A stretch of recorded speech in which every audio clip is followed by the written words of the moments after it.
the whole idea of partnering with somebody, for me, is it sacred or superfluous? And from my perspective, and after conversing with the two of you, I don't think that it's superfluous. I think that it has a sacred part in all of our lives as humans. And I think that it's helped shape who we are. Did you know the average couple waits 6 years to get help in their marriage? Yeah, that's 6 years of pain, hurt, and frustration. Hi there, I'm Sharla Snow. And I'm Robert Snow. And welcome to Master Your Marriage, where we believe that having an amazing marriage should never feel like hard work and shouldn't be a guessing game. This is the show for married couples who want to discover a scientifically proven approach to building a masterful marriage and have fun while doing it. So if that's you, you're in the right place. Let's dive in. This week, Robert and I had the pleasure of joining Deevo on the Little Impolite podcast. Yep. Which is a show that's really fun, slightly uncomfortable, sometimes controversial, but always really thought-provoking and definitely entertaining. And we really recommend checking out his show. He tackles a whole bunch of different topics, but in this episode, we get into a bit of a philosophical discussion on marriage, divorce, conflict, and our favorite topic, marriage as an instrument for growth. So let's dive right in. Welcome to the show. Hi. Thanks for having us. No, seriously, how have you been married for 31 years? How old are you? You guys are the traditional marriage. You're wed off at 16, 12. I was young. I was 19. And so I'm 50 now. I wasn't that young. Robert's 57.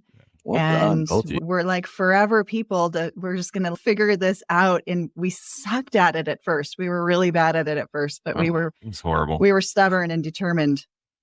That's how we did it initially.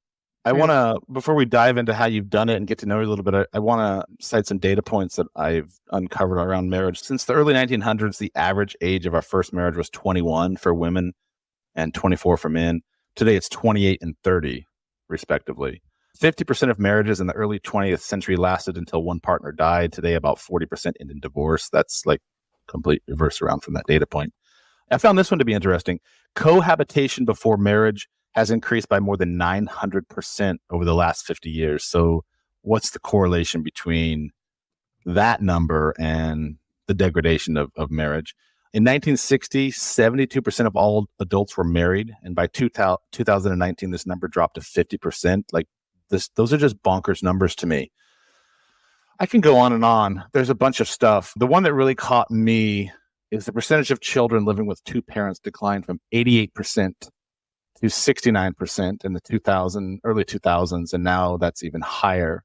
I'm a single father. I have raised predominantly my two teenage daughters now since they were 5 and 6 and 3 respectively. So their mother's been in and out, and we've had some interesting dynamics with there. But that specific piece really jumped out at me because most of my friends around me are getting divorced now, are divorced. Mm-hmm. And I guess I just really wanted to jump into a show and talk about the evolution of marriage, where it was, how it first began, like it's a construct, right? The traditional concept of it, and then where you might see it going. So how does that sound? Okay, let's do it. That's fun. That's awesome. Let's do it. Yeah, when Robert and I talk about marriage, we use the term pretty loosely because of a lot of the things that you've just said. Our show is the Master Your Marriage show, but we're really not just talking about marriage in that construct, in that legal term that you're talking about. Because now we have different gender roles, we have different types of unions, and in some places in the world, there may not even be places where people can still be legally married. And so we use the term loosely, and really what we're referring to is any emotionally committed relationship, however that is defined by you individually. We're looking at monogamous, emotionally committed relationships, and that's who we work with. Has that definition changed for both of you as you've evolved through 31 years of marriage? And how long have you been doing this as a profession together? Let's see, we started NLP coaching 12 years ago, but that has actually morphed into where we just only exclusively work with couples now. Initially, that wasn't the case, but we've been doing this work for about 12, 13 years. Yeah, on and off. In the 12 years since I've been divorced since 2013, and I can tell you just my core philosophies on how life operates and the constructs of it have evolved and changed as I've learned more, experienced more, etc. So I guess you age with a little bit of wisdom, hopefully. Have your principles and philosophies changed from 12 years ago to how you view marriage then versus how you view it now? No, for sure. It changes all the time and morphs and develops. Do you have anything specific that you want to? Yeah, I think that at first, it was we've been married and it was the whole institution of marriage. And as we work with more couples and as we experience more of our friends, much like you with relationships, like coming and going and literally watching them implode in front of our eyes, we start to see the value of being emotionally committed almost more than we see the value. It's going to be hard to say that, the value of this whole marriage certificate. We like to see people who are committed, like this is my ride or die, like this is the one I'm with. And the more we have those conversations with people, the more my view and probably our view on what is exactly an emotionally committed relationship and what does that mean for people, those have changed. And we've learned a lot by working with couples about the problems that they have. And certainly we've had our set of problems, but we've learned that people have different problems and learn to respect the challenges that they've had in their relationships. And we look at each other and we're like, wow, that would be hard. I don't know what we would do if we hit that bump in the road. And I think for me, the major shift in my thinking, and I would say both of our thinking in regards to even our own relationship, is that we no longer, we see relationships now through the lens of this is an opportunity for us to grow, for us to up level. And I think relationships, emotionally committed relationships, whether that's marriage under that certificate or not, they are going to bring up all of our stuff, all of our baggage, all of those trigger buttons that were installed in us from our parents or our caretakers from when we were little. There's nobody on this planet that is going to ruffle our feathers more than our partner. And in those situations, that's an opportunity for growth. And we always use the analogy of the refiner's fire, right? In the Bible, there's the story, the metaphor of the refiner's fire, and you're melting down silver and gold, and it brings this stuff, the impurities, up to the surface so that they can be taken away and you can mold and reshape that metal. And the same is really true in relationships. Our stuff is going to rise to the surface, and we can either let that destroy our relationship, or we can look at it and go, okay, here's an opportunity for us to be reshaped and remolded and become a better version of ourselves. And so marriage is, for me, the way that I think we've seen it through a new light now is this is, okay, let's grow. We got problems. Okay, let's grow.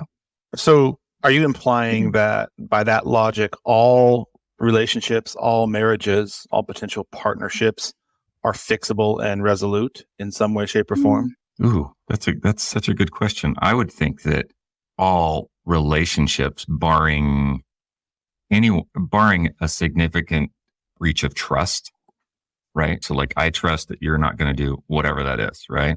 Barring a significant breach of trust, if there was enough to bring you together, there should be enough to stay together. Sometimes people come together for reasons that are a bit not necessarily spiritually guided. People that are physically attracted to each other and they have one night stands and whatnot. But right. I'm talking in the sense of just the whole idea of, if you've made the commitment to get married to someone, even if it was half-witted and ill-advised, do you feel that we are personally obligated to remain in that and steadfast in that regardless of circumstances? No, I think going back to the question before that one, if you have two people who are willing to do whatever it takes, that's really the question. If you have two people who are willing to do whatever it takes, I do think that we can generally almost always save it. There's always something worth fighting for. And if you don't have two people who are willing to do whatever it takes, I think that there are times and places when divorce is actually absolutely necessary. Yes. Have you encountered couples in your treatment therapies where you're like, I just don't see a way through this? Like, it might be in your best interest to part ways. Yeah. If there's a major disagreement over, for example, having children, one absolutely has to have children and the other one is, I'm absolutely never having children. You can't create half of a human. So there are situations where there is really no compromise, right? And there's situations where couples are not in it, where one party isn't willing to do whatever it takes. They're not willing to do the work. They're not willing to make those changes to certain behaviors that are really hurtful and harmful and destructive to the relationship. Do you bring a bit of, you have a religious background, the two of you? We do. Yeah. And do you bring that into your counseling as part of some of your guiding principles and core beliefs? And does that have any affectation on how you counsel people? Yes and no. I think when it's appropriate, if the client that we're working with has a similar background, then Sure. But as a whole, we have to meet our clients where they are and where their beliefs are and work with them. So that isn't something that I personally bring into sessions unless it's useful to the situation.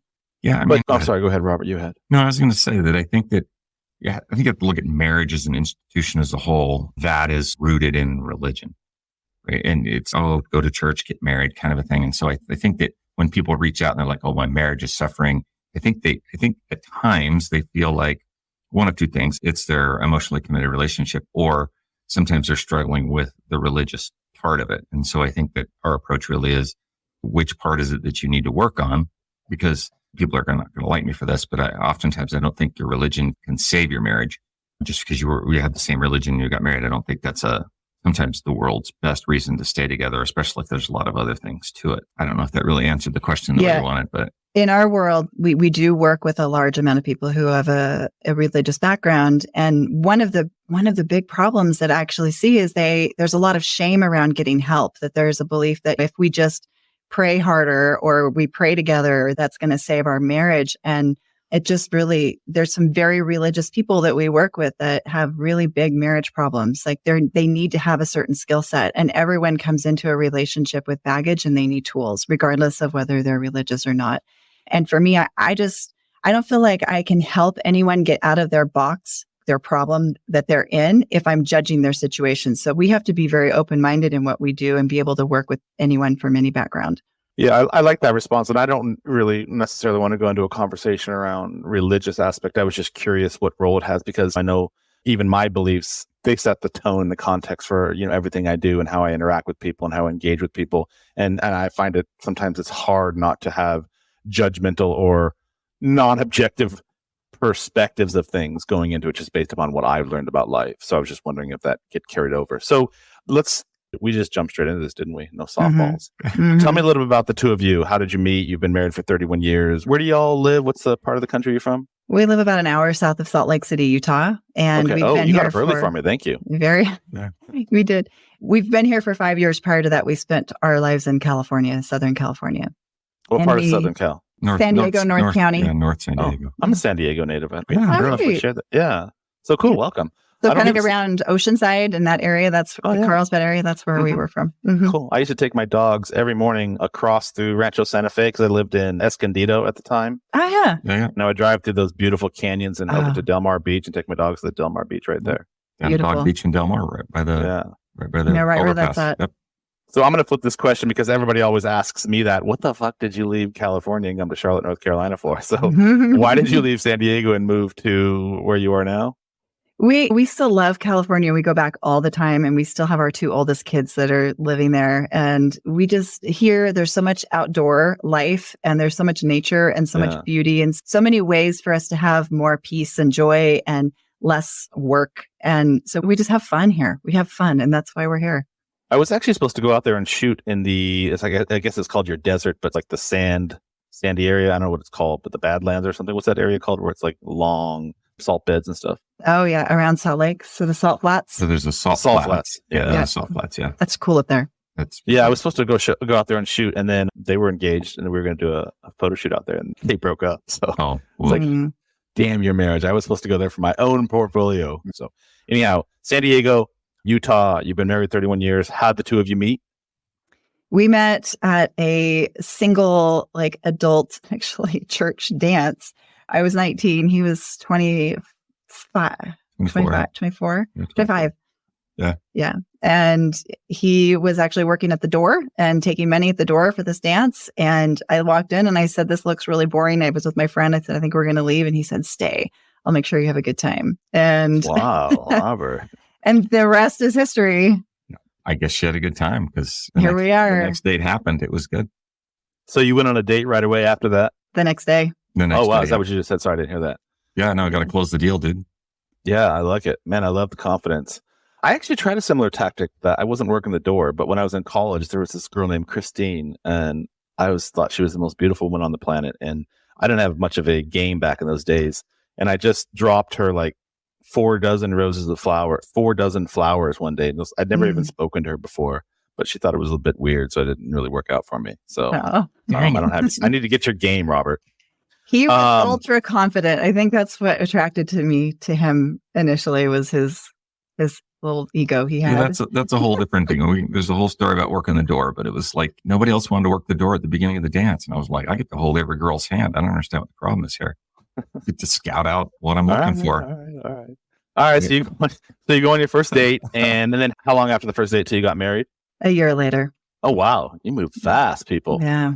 Okay. So in 31 years of marriage, there's this sort of idea that marriage, at least this is my idea. I don't know if anybody else shares it. I feel like marriage makes us better versions of ourselves. If you can find the right person, like even your family or your friends, like the right people you surround yourself with, they make you a better version of yourselves. So from that perspective, how has committing to each other 31 years ago made each of you a better person of yourself?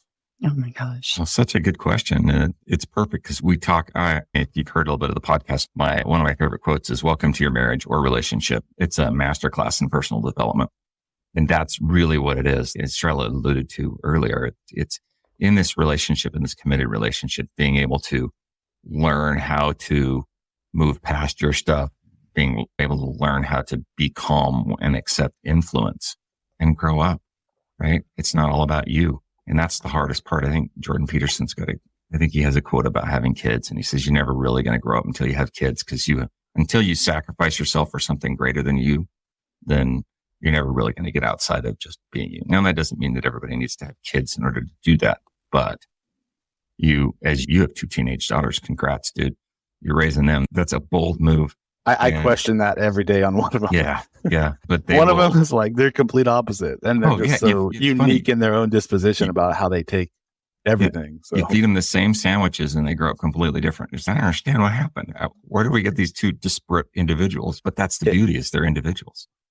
Yeah. So it's interesting making you a better version of yourself. I've talked about this journey before on my podcast. So I won't be overly repetitious on it, but I felt that in my first marriage, I was just putting in time and I've confessed this many times that I could have been a better version of myself in that particular marriage. But I was focused on other things.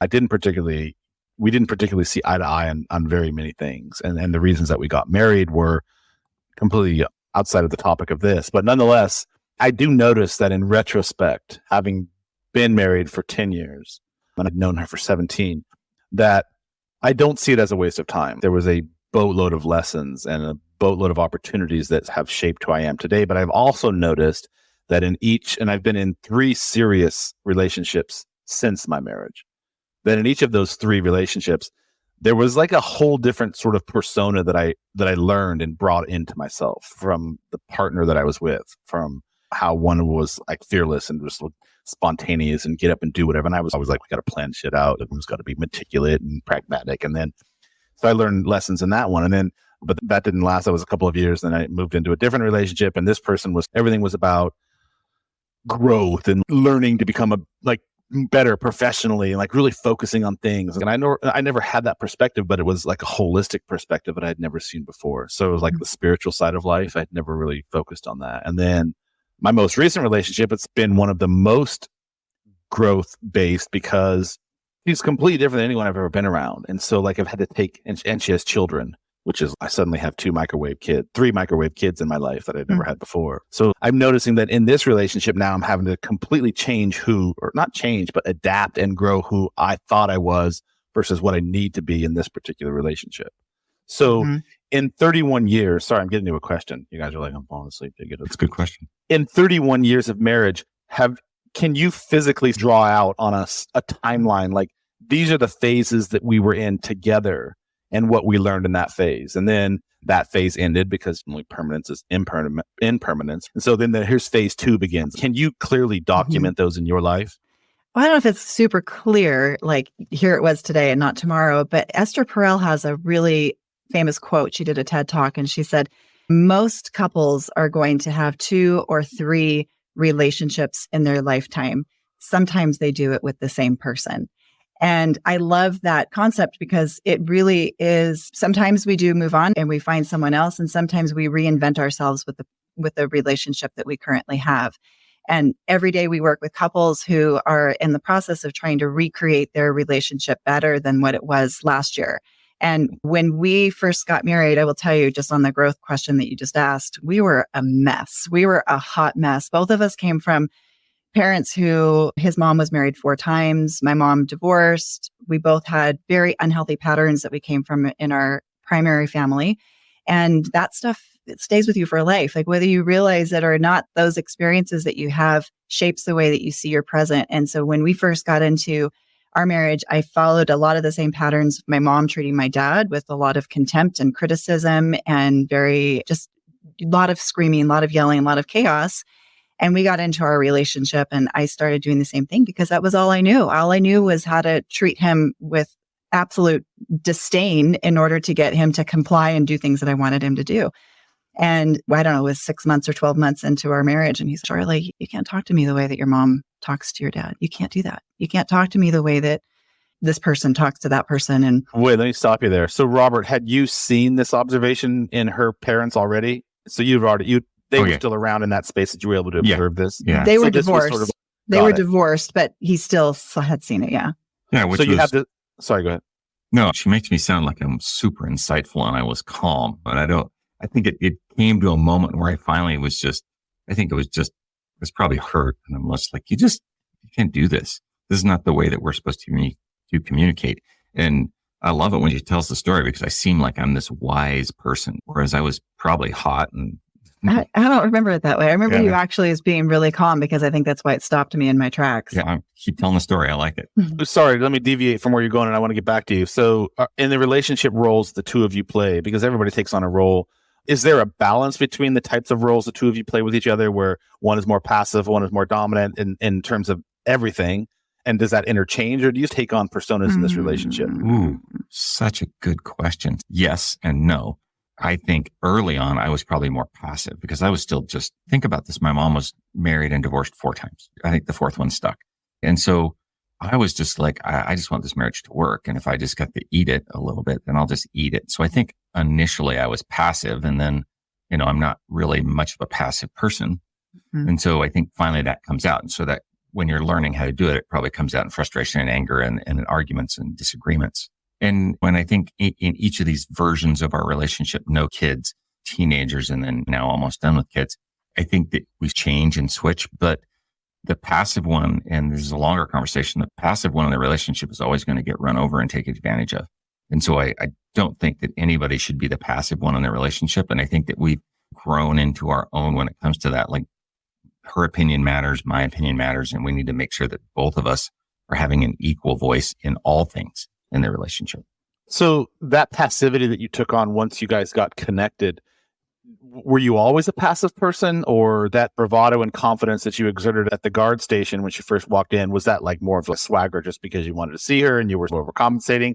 Or were you just, these are just questions. Like I just love the dynamics that people play, because my dynamic in my relationship, my first marriage, was completely changing and evolving all the time. Mm-hmm. So when you moved into sort of that, morphed into that passive state, was that because you were overwhelmed with Sharla? Was there like something about Sharla that was just like, or was she just in that pattern one of disdain? I'm just going to be this person. You sort of just became, shit, I don't want to get in her way type of thing.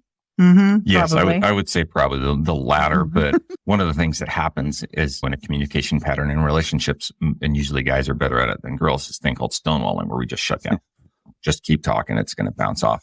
And while that may seem passive, it's actually not passive. And so I think I was really just into that point where she fired me up so fast, my heart rate went up. And then I did this little stonewalling thing where my eyes glaze over, and in the back of my head, I'm like, is she going to be done yelling at me anytime soon? Because I got stuff to do.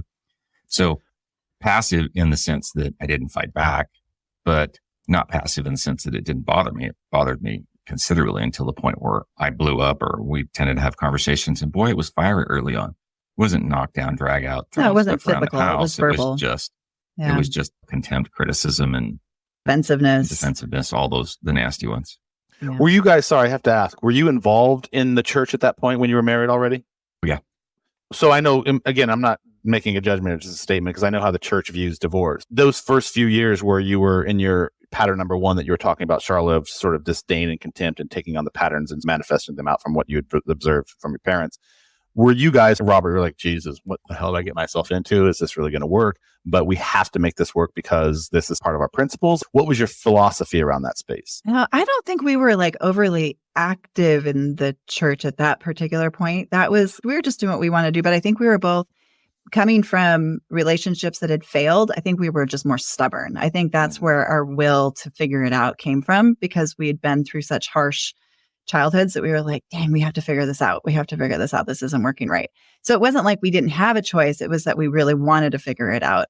We would, for example, Robert's shared on the podcast before that he had a lot of baggage and trauma around abandonment, having not ever really got to see his dad when he was growing up because his dad didn't pay child support, and having this kind of open door policy. So there was a lot of abandonment. We would have these conflicts come up in our early relationship where he would want to stay in the fight with me to try to where we would never take a break. We never wanted to take a break. And I think that it came from the fact that we really wanted to work it out. And we didn't realize that taking a break would have actually helped prevent a lot of those blow-ups from happening. But we just wanted to work it out so bad. You're 19 years old. What do you know at 19? Nothing. Jack shit. Yeah. Really, in the scheme of things. Maybe even less than that, actually. And we still were like super attracted to each other. We had a lot of fun. When we weren't fighting, we were out on our Hobie Cat. We were sailing down in San Diego Bay, and we were like loving all the outdoor adventure things. Like we had a really good time together. So there was a lot worth fighting for. We just didn't know how to do conflict. I often wonder if marriages are like the Pareto principle, like that 80-20 rules, is if you can find the good balance of the things that are 80% good, or maybe this is an arbitrary number. I'm just arguing from Pareto's point, that a good relationship has 80% good and 20% bad, and it's the 20% that you really have to work on. Do you feel like marriage falls into that same paradigm as well? Yeah. One of the things that came out of the Gottman research is that couples are going to have conflict. And in fact, even successful couples, they have conflict pretty much at the same rate as the couples who are failing. So he defined them as the masters and the disasters. So after doing all of this research, he had these two groups. What are the masters doing differently than the disasters? And he found in both groups, they still had conflict. In fact, 69% of the conflict in both cases was something he called perpetual, which means those problems would come up again and again and again. They were still talking about the same problems because he would bring them back into the lab every 3 years. They were still talking about the same crap 20 years down the road. They were still talking about the same issues. It's how they do the conflict. So it's not like you're ever going to be conflict free. And we never talk about let's resolve conflict, because you're never going to resolve conflict. You're going to manage conflict. So how can we do that in a way that is actually going to make us successful?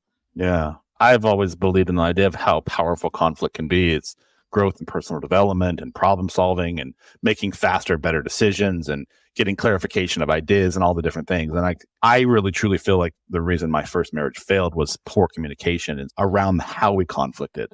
So, yeah. Conflict is how your relationship goes.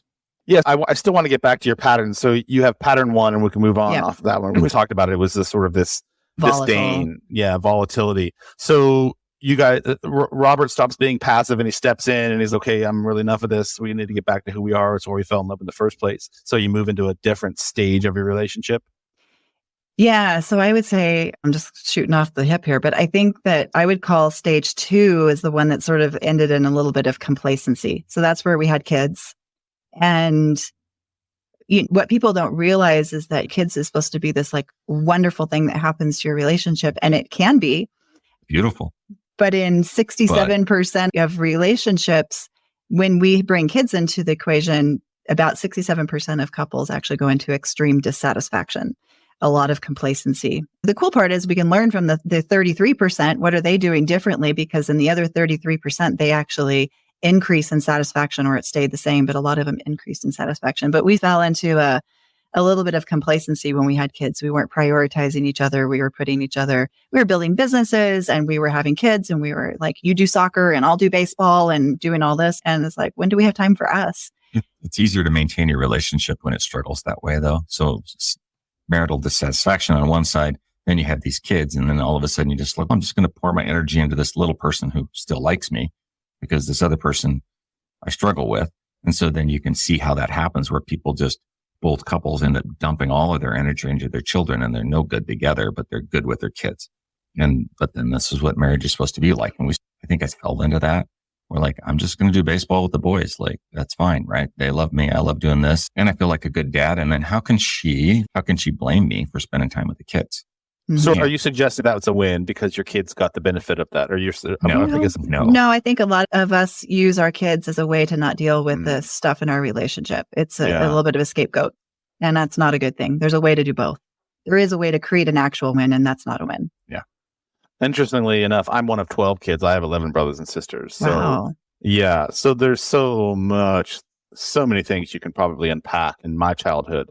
How much do you feel, because you've talked about it a couple of times, how much do you feel unresolved childhood trauma plays a part in your current state of a marriage? Oh, how about everything? I'll just say whatever you bring into the relationship is going to show up. In any context of life, whether that's in your relationship, your marriage, your friendships, in spirituality, in your health and fitness, in career, in any area of life, if you're not where you want to be, I'm willing to bet a lot of money that it's probably a result of stuff in the past you need to let go. So in the patterns that you were developing that we've talked about, pattern 1 of this chaos, if you will, pattern 2, you've talked about complacency. How were the two of you self-aware enough, or was it just a station of time and wisdom? How were the two of you self-aware enough to take those childhood traumas that you both had experienced? It sounds like you both had some issues, and metastasize. How do you say that? Metastasize? Metastasize. Thank you. Yeah. I was actually a spelling bee champion in 6th grade, San Diego. I don't know how to spell it, but I do know how to say it. So. How do you metastasize those into a self-awareness so that you can improve yourself through this process? What have you done? Were you bouncing off each other? It sounds like there's some candid conversations that have occurred, but how have the two of you enabled yourselves to continue to grow? So I think one of the things that happens, especially when you get into this complacency, right, is I think you have to have these pivotal moments. You almost have to. You can't. Complacency is what it is. I got enough going on here and this is fine. Nothing. So the wheels haven't fallen off. Sort of like a car that's running fine, but not great. So conflict. You need to have some conflict. Yeah. So you had to have, and not just conflict, but I think a pivotal conflict. And so we have this, as we look back and we talk to people, one of our pivotal moments is when I think we're having some conflict. And I was telling Sharla, I said, look, I don't remember what it was, something about my feelings. And then Sharla said, what'd you say, Sharla? I like it when you say okay, this was actually a little bit this might have been before. I was thinking of a different story about complacency, but yeah, he's talking about this time where I was still really unable to regulate my own emotions. I never saw anybody in my life regulate emotions. And so I was still great when I was in a good state, but the minute I was not in a good state, I was not nice. One day I got an idea. I'm going to read this book and I'm going to try this new technique. I'm going to tell her how I feel. And I was like, okay, I feel blah, blah, blah, blah, blah. I don't remember what it was about this situation. And I just looked at him and I'm like, I don't give a shit how you feel. But I was flooded. I was flooded and I was like really charged up in the moment. I was, anyway, it was not my finest moment. I laugh about that because that's the thing, right? As guys. And so what did I do? I reverted back to being the typical male version of guys, which is nobody cares about my feelings, right? The only people unconditionally loved are women, dogs, and children, right? So I'm going to go back to just being me. So I get hard again. And this, I use that as a pivotal moment because really what it did is it's changed this construct of the relationship back to me, like walls up, barrier done. Clearly I know my role. No one cares about me here. I'm going to take care of the kids. And so as we look back, when then the two of us start going like, what's missing? Why are we? Yeah. Well, that's why is there more distance between us now? Because once those walls went up, that's when we really started to avoid vulnerability and to be able to have difficult conversations, we weren't able to really have honesty in our conversations. And so that conflict, though, I know that it is part of why we are the way we are today, right? Today, we can have open, honest communication. We can have conversations even around difficult topics because we know how bad it hurts when someone reacts poorly, me specifically, but when someone reacts poorly to a difficult conversation or honest feedback. And because of those experiences, because of those conflicts, it's shaped us into being who we are today. Mm-hmm. Do you think that there's an undue societal pressure factor that keeps or forces couples to stay together even if they're not really ever going to make it work? Sometimes. Yeah, I think religion. I think in a lot of religions, people and kids. Yes. So many people stick it out for the kids. Yeah. Yeah. Because they don't want to be one of the statistics that you talked at the top of the show, or they don't want to be like oh, my kids are better off. My kids are better off in a 2-parent household because we know that single parent households have all kinds of downstream issues. I'm not saying one's good or the other. I'm just saying that your kids deserve to see a loving relationship where their parents learn how to work things out and showing emotional regulation rather than ignoring and fighting all the time. 100%. And that was ultimately why we walked away. We agreed that the two of us, this wasn't like one person at fault or another. We just both agreed that in the interest of our children, we would become better parents for our kids, but not be together because we didn't want to model that for our children. And that was how we approached it. And we've done a fantastic job in my estimate as single parents raising our 2 daughters to this day. How do the two of you that in your relationship, and this is based upon all the different couples that you've counseled. First of all, do you have people that come in your door and you look at them and you're like, that's privately behind, we talked about this, they're never going to last.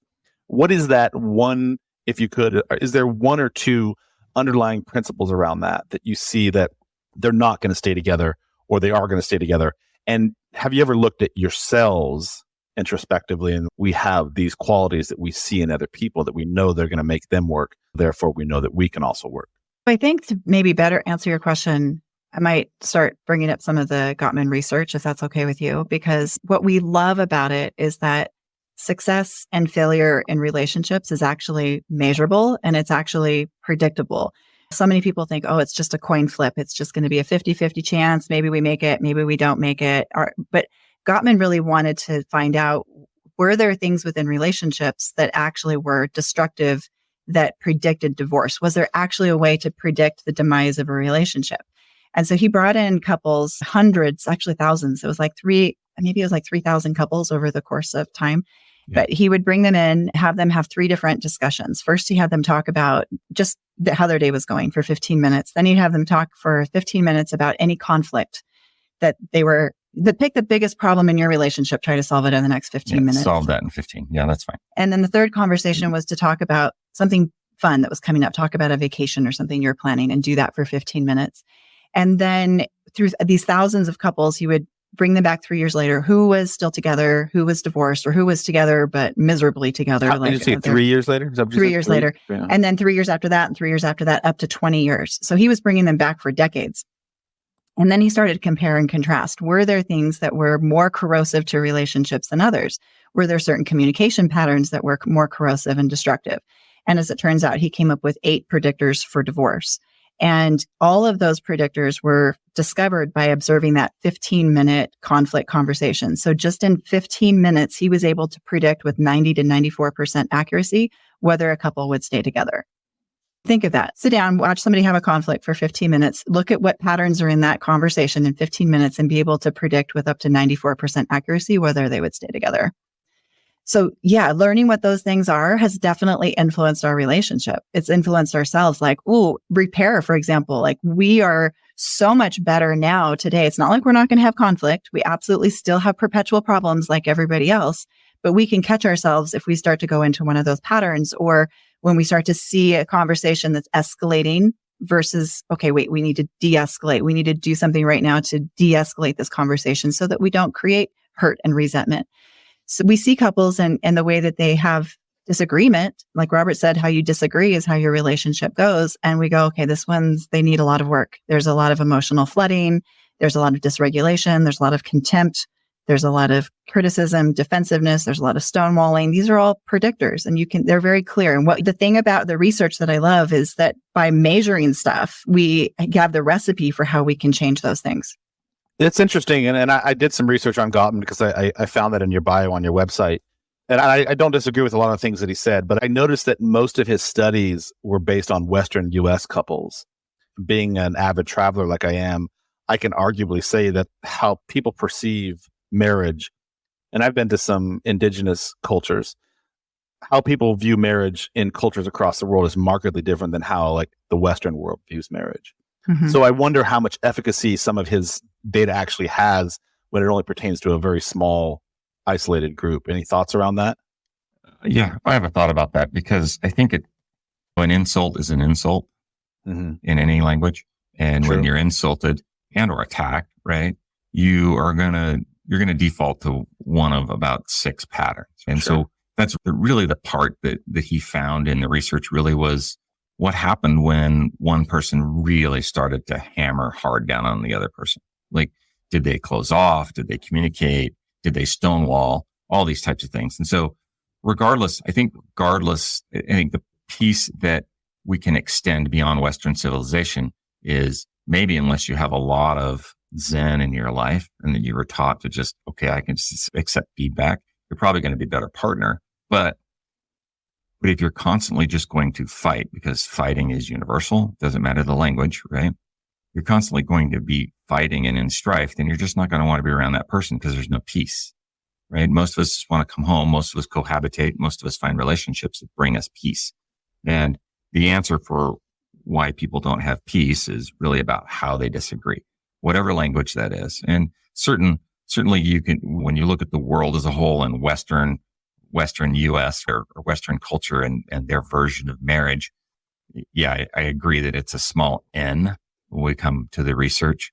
But I think the principles about how we disagree and how we fight, I think those are the things that can be extrapolated to the whole of humanity, right? Because it doesn't matter whether you're Genghis Khan getting mad, raising your sword, and I'm going to go conquer somebody because he had a bad day at home. I think kindness in relationships is the key, right? Learning how to correct and learning how to repair and be in love. And you see that and you've seen this in relationships. Like, pick your country and then tell me the relationships where you observe kindness and caring, and then tell me those relationships where you've seen a lot of strife, and then you tell me who wants to be around each other more. I love your response. And I didn't necessarily know if that would have had a direct correlation or impact on that, but I just noticed that most of when I was looking at sort of his research, it was all US based primarily. So I was just curious if that had.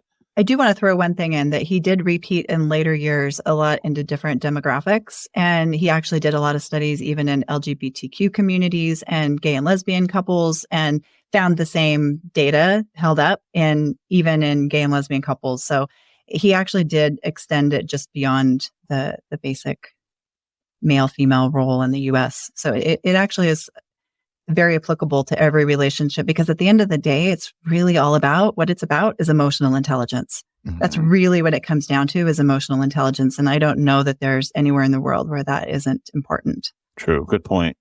There's probably a bevy. There's a bevy of reasons why couples would get divorced or ultimately just aren't a good fit together. In one or two words, this is like a hot seat question around, if you will.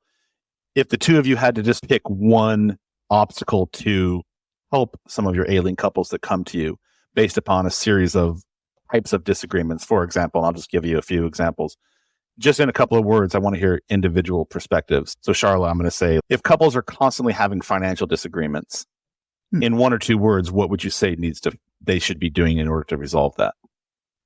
That's actually quite easy, because I would say all disagreements fall into the same process. And so whether that's if you're disagreeing over sex or money or kids or parenting, first of all, it's the mindset of, number one, okay, this is a time to grow. That through this conflict, number one is it's an opportunity for us to stretch ourselves, to create more mutual understanding, and to deepen our love for one another. So yes, we're frustrated right now. Yes, we have a lot of this stuff coming up, but like through this process, we have that mindset that we're going to grow through it. And then from there, here's the analogy that I love. And this actually comes from Gottman as well. When you have two people who are disagreeing, imagine that they're holding up two fists, right? Robert's got his fist up and I've got my fist up, and we are fighting for something and we're super entrenched in whatever our idea is. The problem is that people aren't talking about what's inside their fist, and what's in the fist is their specific core values, their needs, their dreams, their goals. What they're fighting about is the problem. They're not actually looking at what's underneath the problem. So to get to that point, we have to really talk about the dream or the value that's beneath it. So regardless of what the problem is, we have to stop being so entrenched in our ideas that we can open the fist and talk about the why that's behind it, the deeper context, and then realize, okay, his core need is this. My core need is that. These two things don't have to be in conflict with each other. So I need to stop for a second, postpone trying to persuade him, and first understand his position. What is his core need here? Because then we can compromise on all the little stuff around the fringes. If I know his core need is X and mine is Y, we set those two things down on the table and go, how can we find a solution that honors your core need and my core need, or value or dream or goal or whatever that is? Because we can compromise around the who, what, when, where, why, as long as both of our needs, our core needs, are met. Robert, Yes. infidelity. Ooh, trust. That's a trust issue. That's a trust issue. And I almost forgot the question because she did such a good job there. But yeah, that's What would you, if a couple came to you and they were suffering from infidelity and you were charged with helping them work through this, what's and this is that's going to be a difficult question to answer, but is there like one focus that you're going to take to start off things with them? I think the first focus that is going to come up is this relationship worth saving. I think some people we have couples come to us who've had this very specific thing. And the one person, usually it's the one who stepped out, is just come to counseling with me and we can work this out. And I think you just got to say, look, is this an absolute hard line for you in the sand where that is such a breach of trust that you're never going to trust him and take him back? And if it is, you have to decide whether or not you want to move forward. And if you want to move forward, then you have to build trust. Absolutely. And it's so hard, right? Because how are you ever going to trust? And trust is based in forgiveness. And that one is going to take some time. Yeah, I think that I would probably have the most difficult time with that one as well. Yeah. Is that something that, not that I'm not trying to get personal, but how would the two of you counsel yourselves in a situation like that?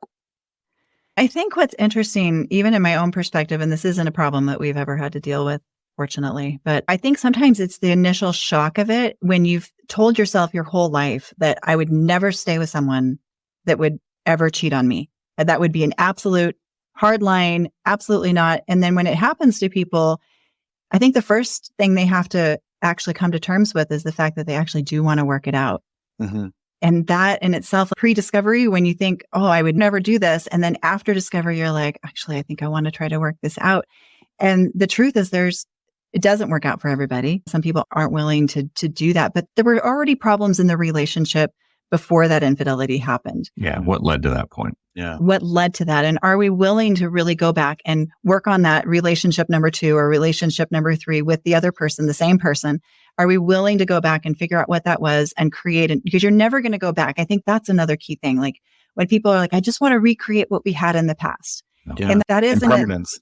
that isn't going to happen. We're never going to go backwards, but we can go forward. And what do we want to create in the future? What kind of relationship do we want, like moving forward? And so I think that first thing that people really have to come to grips with is, do I actually want to work this out? Yeah. And that's the big beginning struggle. of their second relationship. Mhm. And that's how we pose it. Okay, this is your new marriage. Moving forward, can you fix the things that led to this? Because Those new patterns we talked about. yeah. Mhm. Because sure, somebody stepped out, but somebody Mhm. stepped out for a reason. What about substance abuse? Oh, so hard.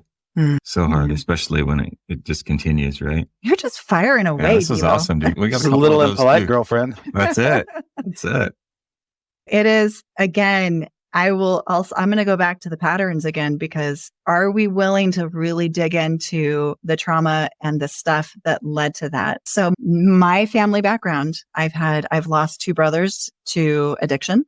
And so I have a very close place in my heart. And addiction runs pretty deep in my family. And there's a reason for that. There's a reason that some people are susceptible to those things. And there's past trauma. Are we willing to look at the triggers that are happening in the relationship? Are we willing to heal the past wounds, the past traumas? Is the spouse willing to accept some responsibility in that relationship? So there is substance abuse, right? But is the spouse going to be, and we've seen this, is the spouse just, that is a you problem. It has nothing to do with me. Like when you fix you, then come back. And that's a very difficult position to put the person in, because maybe the substance abuse individual is using as a coping mechanism for something that's happening in the relationship, getting or happening, right? It's interesting. Everything that I've heard you both say in terms of counseling and therapy, it always seems to come back to the idea of being able to work together and communicate effectively and resolve conflict. But ultimately, systemically, what I'm hearing is that you have to learn to channel and grow as an individual first and foremost and address the things that you're suffering from, and not only dump those onto your partner, but expect them to participate in your own growth in that space because they're responsible for your problem. So it's interesting, which sort of begs the question, if ultimately we're solely responsible for who we become and who we are and how we behave and how we respond and all those things, we should fix our shit first before we step into any sort of relationship, right? But how do you know you have shit if you're not in a relationship You won't. with somebody that's like in that close encounter, all that shit, call that out? It is your partner's responsibility to shed some light on your shit. They will always expose even the things that we thought we fixed or the things that we thought we were over. Our partner is going to continue to expose more within us. So waiting until we're ready or perfect or we fixed all of our stuff isn't going to happen. Like, we're just going to have to co-evolve together and recognize that we're still going to trigger stuff in each other that we haven't even found yet. But the beauty of this thing is that she will help me, my partner will help me to become a better person by uncovering some of that crap that I need to deal with. Then I can learn to grow, and then I can learn how to get past it. And then I'm a better person at work. I'm a better person. I'm a better friend. I'm a better father. I'm a better overall human because she has uncovered some uncomfortable truths about myself, helped me to have enough vulnerability to talk to her about it, helped me come to grips with it, and helped me learn how to be a better everything. And so it's easy to say when I'm ready, when I've managed my stuff, then I can get into a relationship. But if you get into a relationship with the right person who helps you grow, then you're both better humans. Don't you want to be a better human? Yeah. I want to be a better human. And that's the paradox, really, honestly, of emotionally committed relationships, is that where in life do we have these two dynamics, right? On one hand, we all have a drive for autonomy. We have a drive to not submit to tyranny, to be our own individual. And then on the other hand, we have this drive to be connected to someone, to have intimacy, to be able to have attachment. And where do these two drives that are so paradoxically different, right? How do we have these two things coexist at the same time? Where do those things coexist more and bash and clash more than within this relationship that we're creating? And so I love what you said a minute ago, Deevo, because you said we have to manage our own stuff. The only way to make that work is that I have to be responsible for my own reactions, my own self-regulation, if I can't control myself, I'm going to start to control him, because that's what people who are controlling, that's the problem, right? They can't control themselves internally. So they have to control their surroundings and other people around them so that they feel comfortable inside.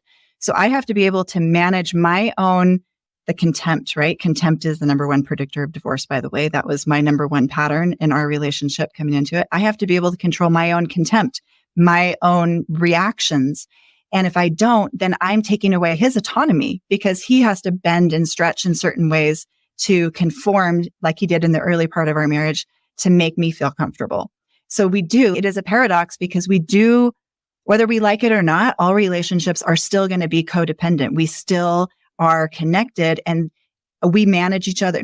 It's just the way it is. Like, we alter each other's blood pressure, each other's heart rates, each other's hormones. Like, we're constantly regulating each other. So we have to bring the best in us, recruit the higher version of ourselves, so that we're bringing two people in their best to the relationship. Because research has shown that good relationships, healthy relationships, actually give life. They actually help us to live longer. Whereas relationships with a lot of contempt and poor emotional regulation, we actually die sooner. So it's this giant paradox. And yes, we're affecting each other. And because we affect each other, we have to bring the best version of ourselves. Which is why it's really critical to be, I don't like the word highly selective, but it's to be very critical on who you do choose to spend this life with ultimately, whether it's your first or second or third or fourth go, right? At some point, you've got to find somebody, if you're going to be in a relationship, where you can help each other grow. Would you agree with that?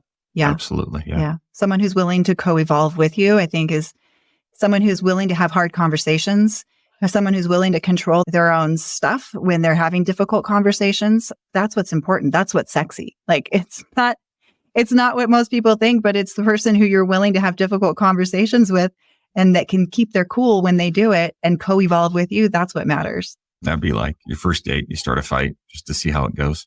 That'd be terrible. It'd be a fun game to play. You'd never have a second date, but they'd be like, he's too hard to deal with. Not if you're good at resolving conflict. Yeah, but if you're good, at repair, right? Finish this sentence for me. So, Robert, finish this sentence for me.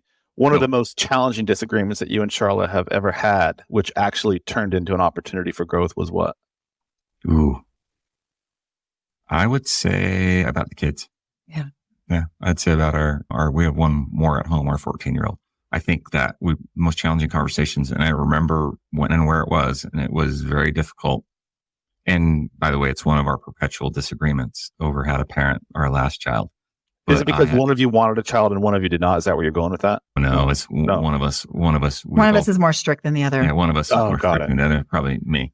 But yeah, no, I think that's probably the one that has given me, how to parent our children is probably been the biggest disagreement of recent that has taught me how to grow and taught me how to open Sharla's fist and see what is deeply held behind why she feels the way that she feels and understand that. And it created empathy. And now I understand why she reacts and does the thing that she does. And had we not had those discussions, had I not dug in and tried to understand her position versus just fighting for my position, sometimes we're just fighting, right? Just like the old military. I'm just going to take this hill. I don't care how many soldiers I lose on the way down, on the way up, right?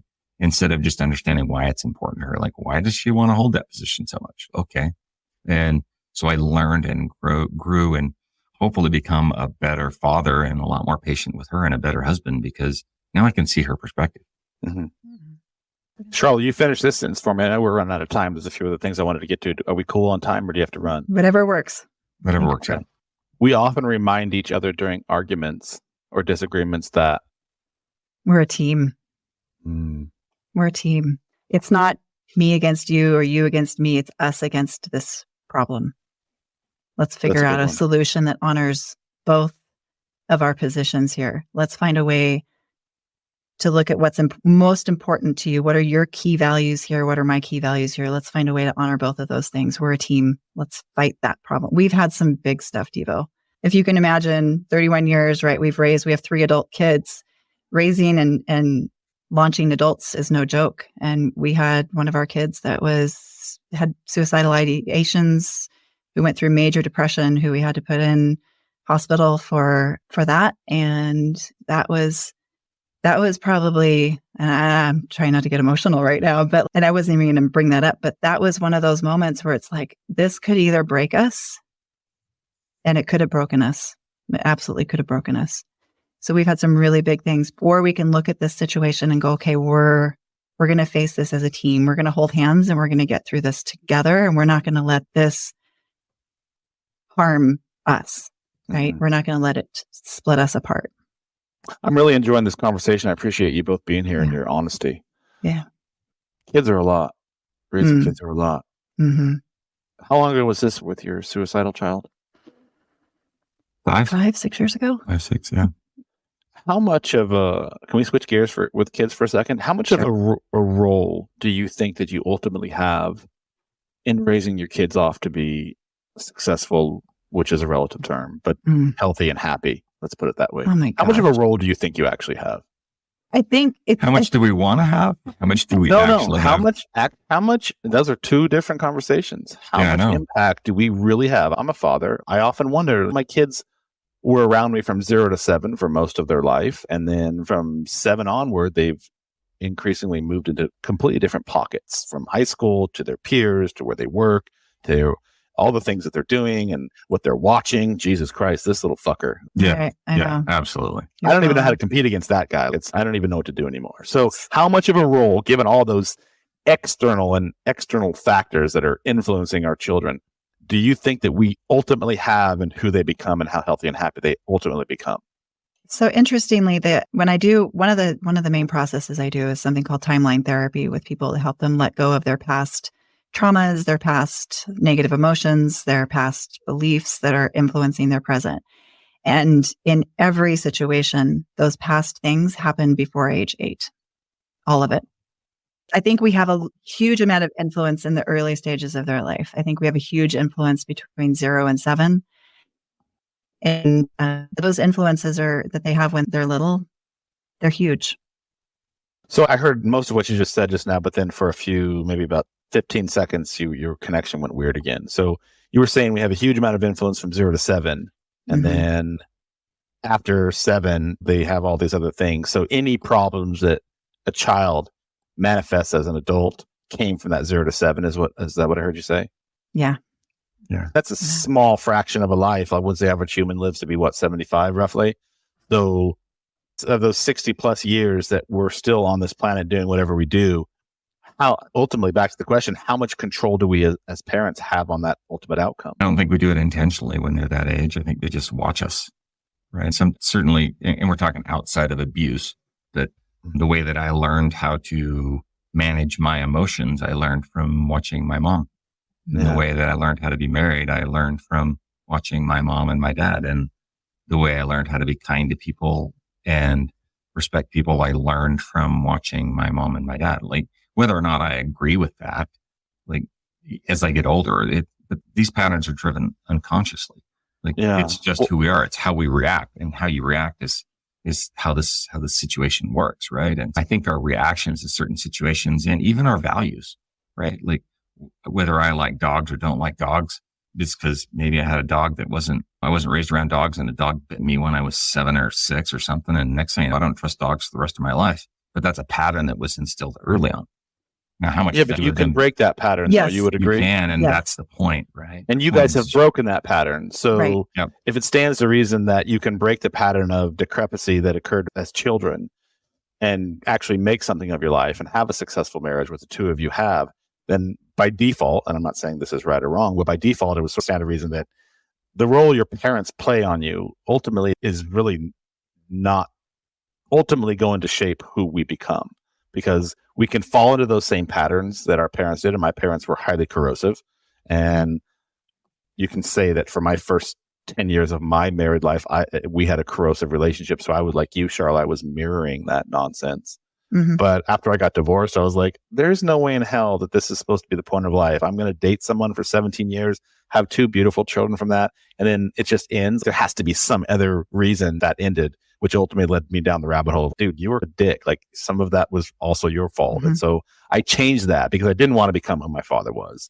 And so I'm wondering, like, for all intents and purposes, I'm a pretty good father. I've raised my kids really quite well, and they're doing some pretty cool, amazing things. But ultimately, like, they're going to go on and become who they become on their own. And I hope that it's something happy and healthy and productive and giving back to society. But one of my kids might turn out to be a delinquent. And I don't know if I can control that.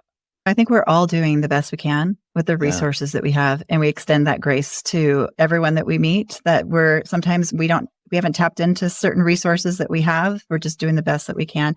I saw this quote yesterday, which I think answers your question perfectly. I should have just grabbed this a minute ago, but it's from Neil Strauss. And he said, when we are young, our caretakers install buttons in our psyche that when pressed lead us to react in ways that don't serve our best selves or relationships. One of the goals of adult life is to slowly, patiently, diligently unwire those buttons so that when they are pressed, there is no reaction. Conversation with God. So there's the answer, right? They're there. They installed those buttons in our psyche, but it's still a choice that we have every day that we can unwire those patterns.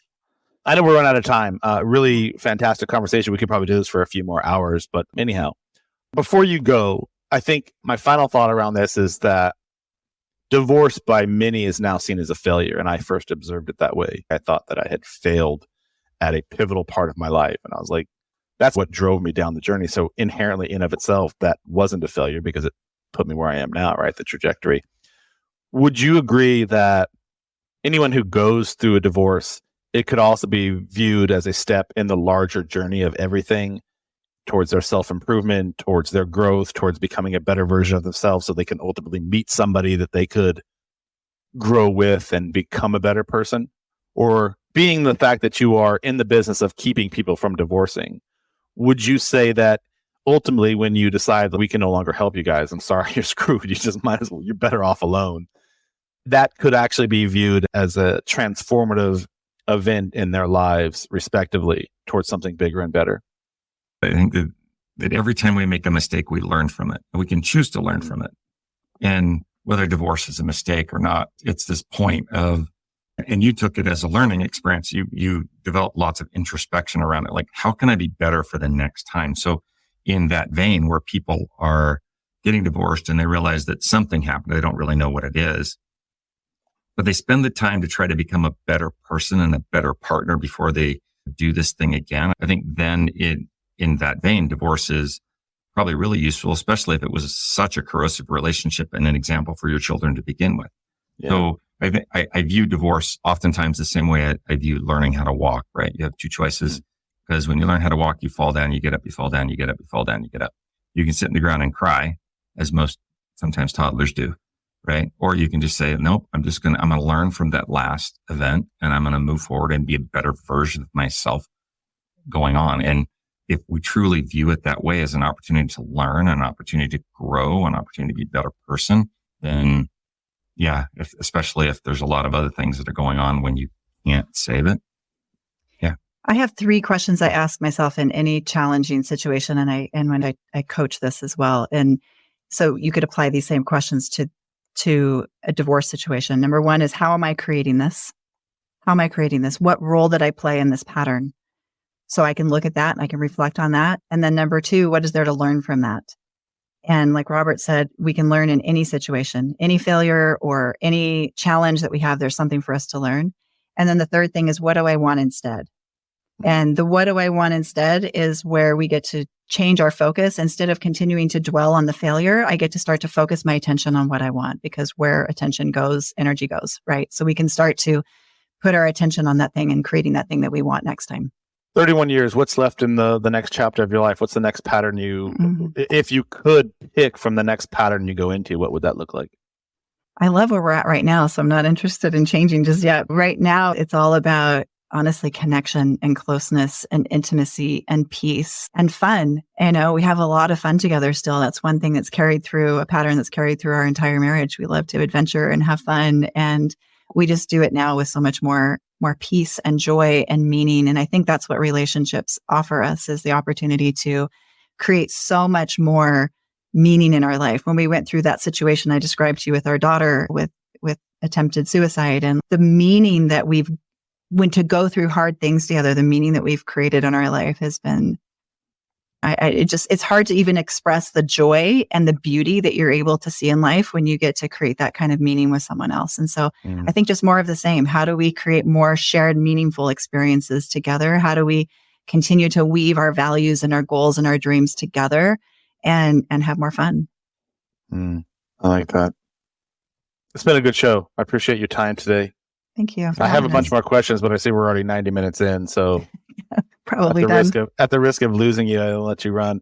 It's been a great conversation. So I think at the outset, I had this sort of hypothetical opinion, just to have a conversation around it, that marriage in of itself, it's suffering. And is it really a necessary aspect of life? And I don't know if the term marriage, we're just going to call it marriage, but the whole idea of partnering with somebody, for me, is it sacred or superfluous? And from my perspective, and after conversing with the two of you, I don't think that it's superfluous. I think that it has a sacred part in all of our lives as humans. And I think that it's helped shape who we are. So the fact that the two of you are doing this work and helping people sort out their bullshit and find a happy ending, if you will, to some extent, is admirable and humbling. So I appreciate all the work you're doing. I agree with your assessment. Yeah, thank you, brother. Cool. Anything else you'd like to share before you drop? How can people find you if they want to? By the way, I saw you guys garden. That's really cool. And you're suffering from the same problem that our garden suffers from, with weeds. Incessant growth of weeds. Yeah. Like, it's a nice metaphor for what you do in your lives, right? So many metaphors in gardening. So many freaking metaphors. Yeah. We plan it just goes bad. Yeah. Complacency is what our garden had become. So so I love that. I saw that on your Instagram. Your Instagram is, you all do a really nice job with it. It's fun to watch, and it's entertaining and educating. And I've learned a couple of things from you. Thank you. Yeah. So you can find us over at Master Your Marriage. That's on all the social channels. Mostly on Instagram is where we're most active. And our website is masteryourmarriagepodcast.com. And we put a show out every week as well. And if there's any way we can support or help anyone, feel free to reach out to us through those channels. Yeah. What is your show about, your podcast? All things why would one listen? Huh? We dive a lot into specific skills. We try to have it be a lot more tool based, a lot less fluff. And we really give out every single week. We try to give out value and tools. Like, here's something you can do for this type of conflict. The show that we have coming out next week is around compromise. We have a show coming out next week also about, what is the other one? Perpetual problems, emotional regulation, like anything that's going to help benefit relationships. And who is your ideal client, or do you have a niche that you look to work with? Anyone who's in a relationship and you have two people who are willing to do whatever it takes to create joy, I think is our target audience. We tend to attract people who are in their 40s, professionals that have worked really hard and put their relationship in 10th place. And now they're realizing that they're suffering the consequences of that. That's our typical client. Well, it's been fun. And do you bring couples onto your show, or it's just the two of you? It's just mostly the two of us. Occasionally we'll have a guest on. That'd be an interesting dynamic where you actually solve a couple's problems on the show. Know. Yeah. We're thinking about it. Who would be ballsy enough to do that? Maybe we'll have you on, Deevo. I'll bring my partner on. So far, we're really good at conflict resolution. I would love to be on your show if that's something that'd be fun. If that was the take that you did. We haven't done that yet, but I have thought about it, and it would be interesting. We just have to have people who are willing to be vulnerable in front of lots of people. Yeah. I'll be your guinea pig. I don't know if she would want to be part of it, but I would 100% do it. I think it'd be fun. Cool. Oh, I love it. Well, thanks for having us. This was a lot of fun for us. It's been great. Yeah, it was. Good conversation. You're more than welcome to drop after the show ends. I have to do a few wrap-ups. It'll take me about 30 seconds or so, but if not, sayonara. It's been fantastic. Thank you for your time. I really appreciate it. Thanks for having us. Thanks. Always. Thank you for listening to Master Your Marriage. If you have a topic you'd like us to cover, then we want to hear from you. Just go to masteryourmarriagepodcast.com and send us your question. Oh, and while you're there, you can also check out our retreats and events and even apply for coaching. And make sure to subscribe to the podcast so you get advance notice of when the next episode drops, plus show notes and many extras. Thanks again for tuning in.